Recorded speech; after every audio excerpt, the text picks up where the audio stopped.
Olá! Hoje a gente vai mergulhar em algumas decisões judiciais recentes que estão, de fato, mudando as regras do jogo no cenário jurídico brasileiro. Se a ideia é ficar por dentro de como essas transformações afetam a prática profissional, o lugar é aqui. Vamos lá! E olha, para guiar essa nossa análise, estamos usando um material fantástico. O Caderno de Estudos Jurisprudência, Semana 1, do projeto ENAC Turbo.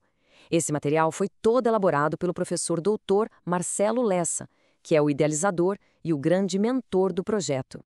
Então fica aquela pergunta no ar, né? Como é que as decisões lá de cima do STF, do STJ, estão realmente redesenhando o nosso universo profissional? De que forma isso mexe com a nossa atuação diária? É exatamente isso que a gente vai desvendar agora. Vamos começar com um tema que, olha, é um verdadeiro alívio para muita gente na área.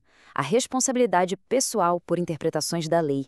Tem uma mudança bem importante acontecendo aí e é fundamental entender o que ela significa para a nossa segurança na hora de atuar. A palavra-chave aqui é erro grosseiro. O STJ trouxe uma definição muito clara. Pensa assim, não é qualquer erro, não é um deslize. É aquele erro absurdo que vai contra a letra da lei de forma explícita, que ignora uma jurisprudência já pacificada. E o pulo do gato é a parte final. Uma interpretação jurídica razoável, mesmo que seja uma corrente minoritária, não é considerada erro grosseiro. Isso dá uma proteção enorme para o profissional que estuda e fundamenta suas decisões. E essa tabela aqui resume bem essa caminhada, essa evolução. A gente saiu de um conceito mais aberto de culpa, lá no tema 777 do STF, depois a Lindby afunilou para dolo ou erro grosseiro, e agora o STJ vem e diz o que não é erro grosseiro. Na prática, isso cria um escudo, uma proteção para o exercício intelectual da nossa profissão. Ok, muito bom na teoria, mas e na prática? Como é que essas teses todas se transformam em mudanças reais no dia a dia do trabalho? É o que a gente vai ver agora, com exemplos bem concretos. Olha só essa mudança, que impactante. O STF decidiu que aquela obrigatoriedade da separação de bens para maiores de 70 anos é inconstitucional. Isso é uma vitória imensa da autonomia privada, da dignidade da pessoa. Acabou aquela ideia de que o Estado precisa tutelar as decisões de quem tem mais de 70. Agora a escolha volta para as mãos do casal.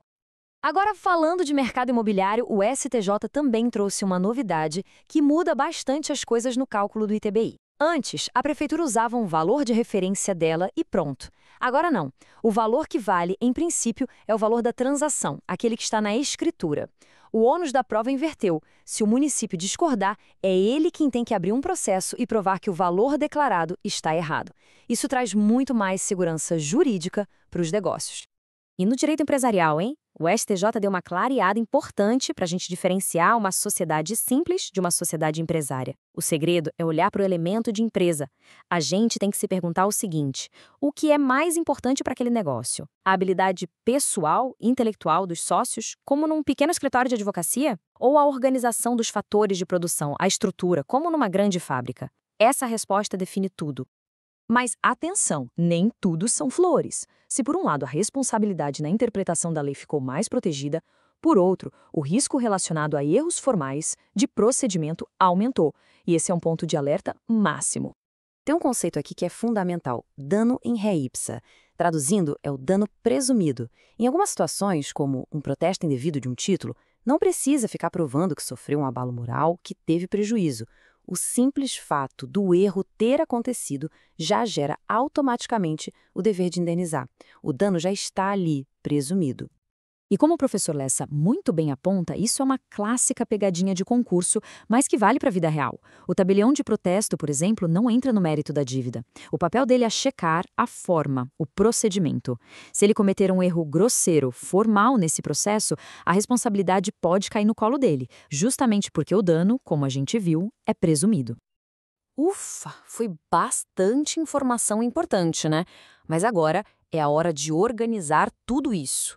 Bora fazer aquela síntese estratégica com as regras de ouro para a gente memorizar e nunca mais esquecer? Vamos lá, para fixar de vez. Primeira regra: interpretação bem fundamentada tem proteção, não é erro grosseiro. Segunda: casamento de maiores de 70 anos agora é com liberdade de escolha.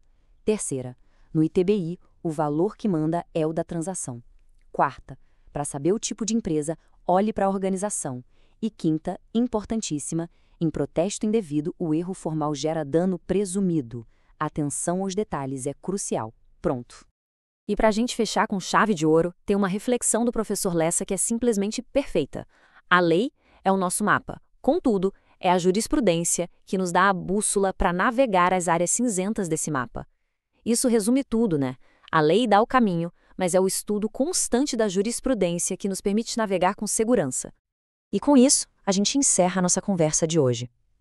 Lembrando que essa análise foi produzida a partir do conteúdo do projeto ENAC Turbo, sob a autoria e orientação do professor doutor Marcelo Lessa. Agradeço imensamente a companhia e espero que tenha sido útil. A gente se encontra na próxima!